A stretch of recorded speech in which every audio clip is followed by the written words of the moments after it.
service perdu. 15-20. Eddy Guinard, bonjour. Bonjour. Vous êtes pratiquant, adhérent et aujourd'hui vous êtes arbitre sur cette compétition. Oui. Le badminton, ça va très vite. J'imagine que vous devez avoir un œil de lynx et une rapidité de jugement. D'ailleurs, on a pu le voir tout à l'heure. Comment se déroule un match pour l'arbitre? Un match pour l'arbitre se déroule au début, on se met sur le terrain, on reçoit les joueurs et on fait le tirage au sort de celui qui va commencer à servir et celui qui choisit le terrain. Donc le tirage au sort se fait avec un jeton et celui qui gagne a le choix du roi. Choisissez juste la couleur. La bleue. La bleue. Vous avez perdu. Du coup, l'autre équipe. Volant ou terrain? Le volant. Ok. Le terrain, vous voulez à quel côté? Celui-là. D'accord. Et après, on se met en place. Il s'échauffe pendant 2 minutes. Et après, on lance le match avec les annonces de fautes, de points. Et voilà, le déroulement se fait comme ça. Alors, les règles sont nombreuses et précises. Il faut les connaître quasiment par cœur. S'entraîne-t-on à devenir arbitre? Comment ça se passe pour devenir Alors, arbitre? c'est pas vraiment un entraînement. Il y a une petite formation qui se fait auprès de la Fédé de 2 jours. Ils nous forment à devenir arbitre. Et après, on a des matchs à respecter, à faire à l'année pour pouvoir prétendre être arbitre en permanence. Et par la suite, le nombre de matchs qu'on a fait de 10 en 2 ans nous permet de pouvoir faire l'examen. Et après, on devient arbitre accrédité. Alors, l'évolution est-elle possible dans ce domaine, dans le monde de l'arbitrage?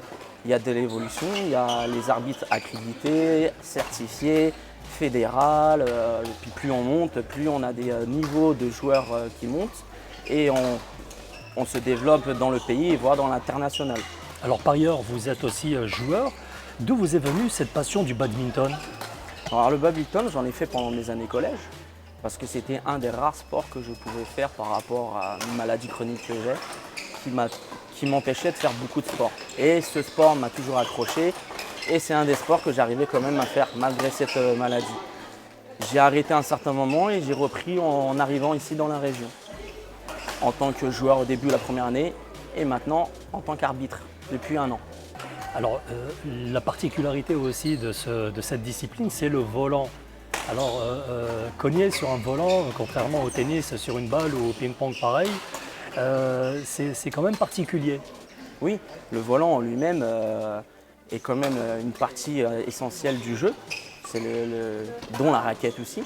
Et le volant en lui-même peut atteindre des vitesses assez rapides sur des très gros joueurs. Donc c'est un jeu qui se joue très rapidement, sur un petit terrain mais rapide. Alors comment est-ce qu'on fait vivre une discipline comme le badminton? Alors la discipline se vit bien entendu par ses adhérents. Les adhérents qui sont là, qui font vivre les clubs et les régions qui sont sur ça. Et bien entendu aussi par les bénévoles, parce que sans les bénévoles aussi, bien entendu, les clubs ne vivent pas.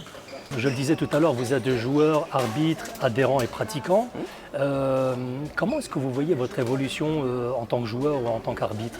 Et d'ailleurs, quelle destination vous souhaitez prendre vous? En tant que joueur, je ne suis pas forcément un joueur de très haut niveau, je suis un joueur lambda, on va dire.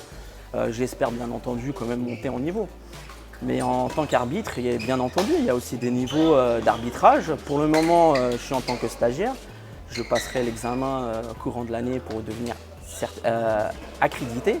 Et il y a bien entendu d'autres niveaux se prêtera au jeu au fil des années, à mon avis, pour pouvoir monter en gamme de technique et de précision dans mon arbitrage.